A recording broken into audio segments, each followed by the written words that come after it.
नमस्कार, जनदर्शन न्यूज में आपका स्वागत है। मैं आपका होस्ट अशरफ सैयद आपका स्वागत करता हूं अपने शो बेबाक बोल में।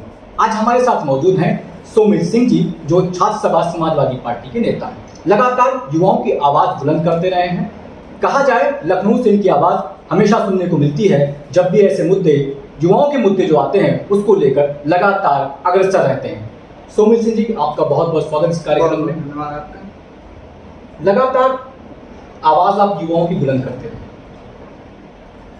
क्या तकलीफें इस सरकार से है जो इतना संघर्ष करना पड़ रहा है? सरकार में तकलीफों के अलावा और कुछ है नहीं। जैसा कि आप देख रहे हैं, इस कोविड महामारी के दौरान अन्य देशों की सरकारें जहां एक तरफ कोविड से लड़ने के लिए अग्रसर थी, वहाँ हमारे देश के प्रधानमंत्री हुए या हमारे प्रदेश के मुख्यमंत्री हुए, ये अन्य राज्यों में जाके अन्य पार्टी के नेताओं को हराने में अग्रणी भूमिका निभा रहे हैं। जैसा कि एक आप पुराने ज़माने में चले जाइए, पुराने ज़माने में भी महामारी आती नहीं, लेकिन वहाँ उस समय का जो एक राजा होता था वो आज के इन राजाओं से बेहतर है। मैं राजा इसलिए कह रहा हूँ क्योंकि इन लोगों के अंदर नेताओं के कोई गुण है ही नहीं। ये राजा महाराजा वाला आप देखिए, अगर उत्तर प्रदेश के मुख्यमंत्री के ट्विटर हैंडल से या फेसबुक हैंडल से अगर कोई पोस्ट पढ़ती है तो नीचे जरूर लिखा जाता है सीएम योगी आदित्यनाथ जी महाराज। अरे हम किस जमाने में जी रहे हैं? हम ये 20वीं 21वीं सदी में जी रहे हैं या हम 11वीं और 12वीं सदी में जी रहे हैं कि महाराज और राजा? पहली चीज तो इनके बोल नहीं थी। महाराजा शब्द का इस्तेमाल इस लोकतंत्र में होना ही नहीं चाहिए। हम लोकतंत्र में जी रहे हैं, राजतंत्र में नहीं जी रहे हैं। और बाकी इन 5 साल इनके पूरे होने वाले हैं। प्रदेश की जनता ने इनके 5 बजट देखे। 5 बजट में न छात्रों के लिए कुछ रहा, न किसानों के लिए कुछ रहा, न नौजवानों के लिए कुछ रहा, न महिलाओं के लिए कुछ रहा। तो इस वजह से समय समय पे जो भी समय आता है, जो भी मुद्दे होते हैं, उस पर आदरणीय राष्ट्रीय अध्यक्ष जी, हमारे छात्र सभा के प्रदेश अध्यक्ष आदरणीय दिग्विजय सिंहदेव जी, उनके निर्देश पे, उनके आदेशानुसार हम लोग लगातार उत्तर प्रदेश की जनता के लिए संघर्षरत रहते हैं। और जिन भी मुद्दों पे हम सरकार को घेर पाते हैं, जो भी मुद्दे जनहित से अलग रहते हैं, उन मुद्दों पे हम सरकार के खिलाफ प्रदर्शन करते हैं। आप कह रहे हैं कि युवाओं की भागीदारी कम रही है सरकार में, या कहते हैं विकास के नाम पर सरकार ने कुछ नहीं किया, लेकिन सरकार लगातार इस बात पे, उस मुद्दे को उठाती रही और इस बात को कहती रही, चाहे वो सीएम योगी आदित्यनाथ हो, चाहे मंत्रिमंडल ना हो, कि हमने सबसे ज्यादा नौकरियां दी हैं और युवाओं के लिए सबसे आगे रहे हैं। पिछली सरकारों को इसी मुद्दे को लेकर, पिछली सरकार जो गई यहाँ से, वो इसी मुद्दे को ले गई, चाहे युवाओं में रोजगार का मसला रहा हो, या अपराध बढ़ता रहा हो, भ्रष्टाचार रहा हो, या अपराध रहा हो, और लगातार जीरो टॉलरेंस की बात भी करते रहे। तो क्या लगता है, सरकार पूरी तरह विफल रही है? देखिए, अगर कह देने से सब कुछ हो जाता तो मैं आज कह दे रहा हूँ कि आप कल से मुख्यमंत्री हैं। अगर हमारे आपके मुख्यमंत्री प्रधानमंत्री के कह देने से सब कुछ हो जाता तो इस देश और प्रदेश में लोकतंत्र और अन्य चीजों की जरूरत क्या है? वो कह दें और सब चीजें वैसे हो गई। कोई उनके पास अली बाबा का जिन्न तो है नहीं, जिन्न रगड़ेंगे और बात कह देंगे और सब कुछ हो जाएगा। लेकिन पिछली जो सरकार रही, आदरणीय अखिलेश यादव जी ने पढ़ाई से लेके, पढ़ाई करने के बाद 12th में उन्होंने 10th में बच्चों को साइकिल और 12 पास करने के बाद बच्चों को लैपटॉप देने का काम किया। उन्होंने 18 लाख से अधिक लैपटॉप पूरे प्रदेश में बांटे थे। और इन्होंने भी कहा कि हम आएंगे लैपटॉप देंगे। इन्होंने ये तक कहा कि हम प्राइमरी के बच्चों को, हमारी सरकार में उनको खाना खिलाने की व्यवस्था, लंच की व्यवस्था की थी आदरणीय अखिलेश जी ने। इन्होंने कहा हम लंच के साथ साथ उन्हें 2 किलो घी भी देंगे। आज बेचारे उस लंच के लिए भी मारे थे। और जो पत्रकार, हम तो आपसे कहते हैं, आप उन पत्रकारों की भी आवाज उठाइए। जो पत्रकार इनके लिए आवाज उठाता है, इनके खिलाफ आवाज उठाता है कि ये चीज हो रही है, ये चीज गलत हो रही है, उसको ये जेल में डालने का काम करते हैं। तो इस तरह से अगर कह देने से सब कुछ हो जाता तो ऐसा कुछ नहीं, ऐसा कोई संभव नहीं। आप बस्ती जिले में ही देख लीजिए, आदरणीय अखिलेश जी ने 4 ITI बनवाए। आखिरकार उन्होंने ये नहीं है कि वहां से बाहर से लोग आके यहाँ पढ़ेंगे, उन्होंने इस जिले के लोगों के लिए ही ITI बनवाए, जिले के बच्चों के लिए ही ITI बनवाया। उन्होंने रोजगार के लिए भी काफी रास्ते खोले, उन्होंने रोजगार के लिए काफी योजनाएं, कई योजनाएं चलाई थी। अब मैं नाम लूंगा तो काफी लंबी लिस्ट है, कई योजनाएं उन्होंने चलाई। और इस सरकार ने या तो सिर्फ उनके योजनाओं का फीता काटने का काम किया, और अगर फीता काटने से बच गए, कोई योजनाएं ऐसी रही जो जिनका फीता नहीं काट पाए, उसका नाम बदल के उस पर अपना नाम लगाने का काम किया। यही सिर्फ इस सरकार में काम रहा युवाओं के लिए और रोजगार के मुद्दे पे, यही सिर्फ इनका काम है और कुछ नहीं। और तो क्या वजह मानते हैं जो सरकार पिछली की, उसकी क्या वजह रही? क्या कमियां रही होंगी जो सरकार जाने की, नई सरकार चुनने की जरूरत पड़ी, या जनता के मोह जो था आपकी पार्टी से भंग हुआ जनता का, और नई पार्टी का चयन हुआ, चुनाव जीती पार्टी, बीजेपी आई, पूर्ण बहुमत से आई यहाँ पर, और बाबा योगी आदित्यनाथ मुख्यमंत्री हुए? तो क्या कमी आपकी पार्टी में रही, या क्या आप जनता को क्या वो जो काम आपने विकास के किए या जो इम्प्लीमेंट वहाँ पे किए, या क्या उसको सही तरीके से समझा नहीं पाए, या पार्टी नेताओं की विफलता कही जाएगी ये? देखिए, पिछली जो सरकार हमारी गई, भाजपा का एक ही मुद्दा था, शमशान बनाम कब्रिस्तान। हम विकास पे चुनाव लड़ते रहे, लेकिन उन्होंने उत्तर प्रदेश की जनता को इस चीज पे भ्रमित कर दिया। हिंदू मुस्लिम कोई कभी इस देश में, या हम तो कहते हैं पूरे दुनिया में, कभी भी किसी धर्म के नाम पे चुनाव या किसी मजहब के नाम पे चुनाव कभी होना ही नहीं चाहिए। इंसान और काम और विकास के नाम पे चुनाव होना चाहिए। आज जिस तरह से आज उत्तर प्रदेश के हालात हैं, हम कहते हैं कि ठीक है, आज उत्तर प्रदेश की जनता ने शमशान और कब्रिस्तान में भेदभाव या जो भी रखा और उस पर जनता ने इनको पूर्ण बहुमत दिया, लेकिन जब आपको जनता ने पूरा बहुमत दिया है, स्पष्ट बहुमत है, तो आप उस हिसाब से काम भी करिए, जनता की भलाई में काम करिए। हम 4 साल में, आप ही नहीं, मैं इस पूरे प्रदेश में जितने भाजपा के नेता उनसे कह देता हूँ कि इन 4 सालों में कोई एक काम योगी आदित्यनाथ का गिना दे जो उनका नया काम, पिछली सरकार का काम ना हो, एक नया काम हो अगर बता दें, तो मैं कह रहा हूँ मैं राजनीति से संन्यास ले लूंगा। मैं जो एज ए वर्कर काम कर रहा हूँ समाजवादी पार्टी से, मैं राजनीति करना छोड़ दूंगा। मैं चाहे ठेला लगाऊं, चाहे जो करूं, मैं अपनी आर्थिक स्थिति, अपनी रोजी रोटी देख लूंगा, लेकिन मैं राजनीति नहीं करूंगा अगर वो एक काम अपना नया गिना देंगे। कोरोना महामारी को लेकर लगातार प्रदेश सरकार की उंगलियां उठती रही, चाहे वो ऑक्सीजन की समस्या रही हो, चाहे स्वास्थ्य व्यवस्था की बात रही, क्योंकि स्वास्थ्य व्यवस्था की बात की जाए तो पहले से भी बेहतर नहीं थी, और महामारी आने के बाद स्वास्थ्य व्यवस्था की पोल खुली। तो क्या पिछली सरकारों ने भी काम नहीं किया जो इस सरकार को आप ठोक रहे हैं लगातार? देखिए, पिछले सरकारों की अगर आप तुलना करेंगे तो चाहे इस बगल में रहे कैली हॉस्पिटल को मेडिकल कॉलेज का दर्जा देना, या लोहिया अस्पताल, नया लोहिया जो अस्पताल बना, वैसा बड़ा अस्पताल बनवाना, कैंसर इंस्टीट्यूट बनवाना, सैफई मेडिकल कॉलेज बनवाना, झांसी को मेडिकल कॉलेज का दर्जा देना, ऐसे अनेकों काम आदरणीय अखिलेश जी के हैं। 108 नंबर एम्बुलेंस लीजिए, 108, 102, ऐसा उन्होंने अनेकों काम कर दिया जो इस कोविड महामारी के दौरान काम आया इस सरकार के। इस सरकार का कोई काम नहीं है। हम तो हॉस्पिटल की बात छोड़ दीजिए, अगर योगी सरकार ने अस्पताल के नाम पे एक कमरा भी बनवाया हुआ है तो आए हमसे बात कर लें। मैं पूरे हॉस्पिटल की बात ही नहीं कर रहा हूँ, उनकी औकात नहीं कि पूरा हॉस्पिटल बनवा दे। एक कमरा भी अगर नया बनवाया हो, उत्तर यहाँ के बगल के, आपके बगल के जिले के स्वास्थ्य मंत्री हैं, उनके यहाँ जाके एक बार जरा अगर आप हॉस्पिटलों का जो आज के समय में मौजूदा हालत अगर आप देख लेंगे, तरस आएगी हमको। मैं समझ नहीं पा रहा हूँ कि इनके अंदर इंसानियत भी नहीं है। एक तरफ लोग मर रहे थे और हमारे उत्तर प्रदेश के मुख्यमंत्री कहते हैं ना प्रदेश में ऑक्सीजन की कमी है, ना प्रदेश में बेड की कमी है, ना प्रदेश में ज्यादा मौतें हो रही हैं। जहाँ पे शमशान घाट है उसको इतनी मौतें हुई, उस मौतों को छिपाने के लिए वहाँ पे जगह इन्होंने कहीं पे इस चीज कहीं कुछ चीजों से कहीं कुछ इन्होंने ढकवाने का काम किया। इन्होंने सच छुपाने के साथ साथ जनता को एक तरीके से चिढ़ाने का काम किया। जिसके घर में मौतें हो रही, आप कह रहे हो ऑक्सीजन की कमी नहीं, आप कह रहे हो रेमडेसिविर की किसी इंजेक्शन की कमी नहीं।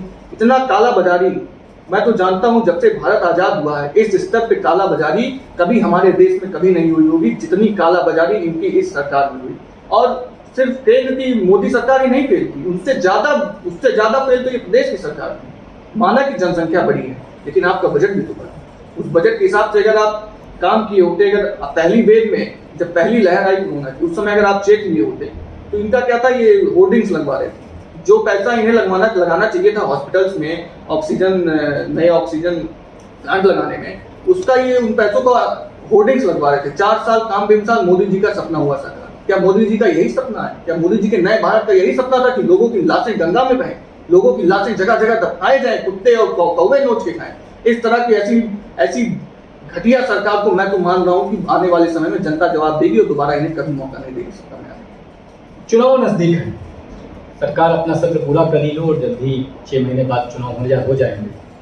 आपकी पार्टी के मुद्दे क्या रहेंगे, किन मुद्दों पर आप जनता के सामने जाएंगे? क्योंकि यही जो मुद्दे की आप बात लगातार कर, उसी मुद्दे को लेकर भाजपा भी आई थी और जनता ने उन्हें वोट देकर सत्ता सिंहासन पर बैठाया।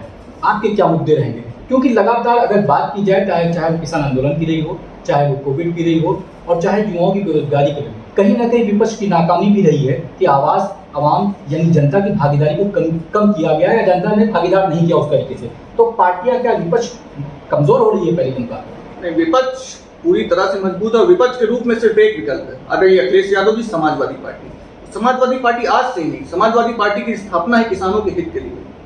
और जितने ज्यादा मुकदमे, 10,000 से अधिक मुकदमे समाजवादी पार्टी के कार्यकर्ताओं के, नेताओं के इसी किसान आंदोलन में 10,000 से ज्यादा मुकदमे।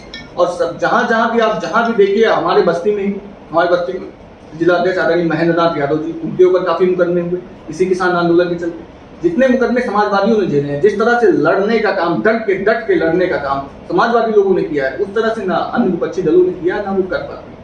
और बात रही कोविड महामारी की और इन सब चीजों में, कोविड महामारी में आज भी आदरणीय अखिलेश जी के निर्देश पे सेवा में सपा नाम से कैंपेन चल रहा है, जिसमें जहां से जो भी कार्यकर्ता, जो भी नेता जिस हिसाब से जितनी भी मदद कर पा रहा है उतना लोगों के बीच में जाके मदद कर रहा है, जिस आर्थिक रूप से मदद कर पा रहा है, जितना सक्षम है उस हिसाब से उसने मदद की। मैं कह रहा हूँ कि सरकार का जो काम है वो काम तो हमारे नेता करते हैं, क्यों ना हमारे नेता फिर से सरकार में। ये एक बहुत बड़ी बात है कि जो सरकार का जो काम है वो जब हमारे नेता वो काम कर रहे हैं तो क्यों ना हमारे नेता सत्ता में आए। और क्या ये जो जाति धर्म पे चुनाव लड़ने वाले लोग हैं, क्या वो एक विकास पे काम करने वाले इंसान को रोक पाएंगे? कभी नहीं रोक पाएंगे। विकास का मतलब आज जनता ने समझ लिया है। आने वाले 2022 में आदरणीय अखिलेश यादव जी पुनः उत्तर प्रदेश के मुख्यमंत्री बनने जा रहे हैं, कोई ताकत नहीं रोक नहीं सकती। नहीं, एक सवाल ये है जो मैंने कहा विपक्ष की नाकामी पर आपने जवाब नहीं सही से दिया। विपक्ष की नाकामी का मतलब ये था कि किसान आंदोलन की बात की जाए या कोविड की बात की जाए, आपकी पार्टी, आपने कहा एक ही विकल्प है सपा, अखिलेश यादव मंत्री बनने के दावेदार हैं। क्या पार्टी में कोई अंतर कलह है कि पार्टी के राष्ट्रीय अध्यक्ष की बात की जाए तो लगातार मुद्दों पर वो बाहर नहीं निकले हैं, जमीन पर ना आना, क्या नहीं लगता कि विपक्ष ठीक से मुद्दे को जनता तक नहीं पहुंचा पा रहा है? किसान आंदोलन की जो आपने बात कही 7 दिसंबर 2020 आदरणीय राष्ट्रीय अध्यक्ष जी का आदेश था कि हर जिले में लोग किसान ट्रैक्टर यात्रा करें। उसके लिए उस ट्रैक्टर यात्रा के लिए जैसे वो अपने घर से बाहर निकले, कन्नौज में उनका कार्यक्रम था, वहीं पे उन्हें उनके घर के बाहर से उन्हें गिरफ्तार करके ले गया गया। उसमें मैं भी शामिल था और इको गार्डन में ले जाके उन्हें 4 घंटे बैठाया गया। मैं कहता हूँ कि कोई भी अन्य पूरे देश में किसी भी पार्टी के राष्ट्रीय अध्यक्ष के ऊपर अगर मुकदमा लिखाया हो इस किसान आंदोलन में, किसानों के लिए लड़ाई लड़ते हुए अगर किसी भी राष्ट्रीय अध्यक्ष के ऊपर इस देश में किसी भी पार्टी का मुकदमा लिखाया हो तो आप बता दीजिए। और बात रही अगर किसानों के मुद्दे पे या कोविड के मुद्दे पे, कि कोविड का मुद्दा एक ऐसा गंभीर मुद्दा था कि जिससे हम बाहर निकल के लड़ाई नहीं लड़ सकते, लेकिन किसानों के आंदोलन के लिए राष्ट्रीय अध्यक्ष खुद बाहर निकले। उसके बाद उन्होंने ट्रैक्टर रैली की, ट्रैक्टर रैली को सफाई से हरी झंडी दिखा के उस ट्रैक्टर यात्रा की शुरुआत की, साइकिल यात्रा की शुरुआत की उन्होंने आदरणीय आजम साहब के लिए। आजम साहब के ऊपर जिस तरह से मुकदमे लिखे जा रहे हैं, जिस तरह से उनका उत्पीड़न हो रहा है, उसके लिए आदरणीय अखिलेश यादव जी ने साइकिल यात्रा की शुरुआत की रामपुर से। तो जो भी ऐसे मुद्दे आ रहे हैं, जो भी जनता से जुड़ा हुआ मुद्दा है, जहां जनता का उत्पीड़न हो रहा है, वहां जनता का लाल आदरणीय अखिलेश यादव जी लड़ाई लड़ने के लिए तैयार हैं और लड़ाई लड़ते हुए आपको नजर आ रहे हैं। एक सवाल ये, आपने आजम खां का नाम ले लिया। आजम खां साहब जेल में हैं, बहुत सारे मुकदमे उनके ऊपर।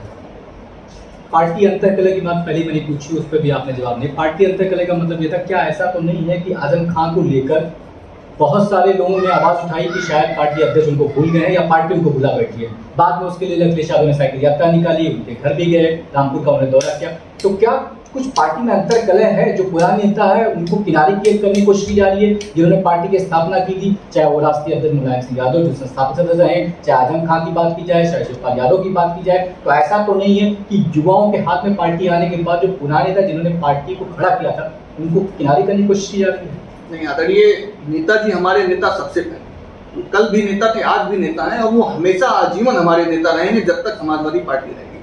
तो बात रही आजम साहब की, आदरणीय अखिलेश जी के बाद हम लोग के नेता आजम साहब, और उनकी लड़ाई लड़ने के लिए कई बार देखिए राष्ट्रीय अध्यक्ष जी ने जिस तरह से उनकी लड़ाई लड़ने, जिस तरह से जो भी उन्होंने संसद से लेकर सड़क तक उनकी लड़ाई लड़ी, उनके बेटे अब्दुल्ला आजम साहब पे जब पहली बार मुकदमा हुआ था तो अपने सारे विधायकों को राजपाल राजभवन भेजा, पार्टी के कार्यकर्ता भी गए, उसमें मैं भी शामिल था, वहां से हम लोग की गिरफ्तारी हुई, सारे विधायकों की गिरफ्तारी हुई और हम लोग को ले जाके इको गार्डन में बैठाया। तो राष्ट्रीय अध्यक्ष जी तो पहले दिन से आदरणीय आजम साहब की लड़ाई लड़ रहे हैं, और क्यों ना लड़े। आदरणीय आजम साहब हमारे पार्टी के संस्थापक सदस्य, पार्टी के नेता हैं, मंत्री रहे हैं सरकार में, और अगर आजम साहब ने, आप बताइए आजम साहब की गलती क्या है? आजम साहब की सिर्फ यही इतनी गलती थी जो इस सरकार में, सरकार का इतना उत्पीड़न हो रहा है कि उन्होंने रामपुर के लड़कों के हाथ, रामपुर के बच्चों के हाथ में कलम थमाने का काम किया। वो चाह रहे थे कि बच्चे वहां कलम से लिखे, पढ़े लिखें और आगे बढ़ें, और जो मौजूदा सरकार है वो वही मार काट के लिए उनके हाथ में तलवार और चाकू ये सब थमाना चाहती है। भाजपा कभी भी अच्छी सोच और अच्छी नीति के साथ विकास का काम करना ही नहीं चाहती।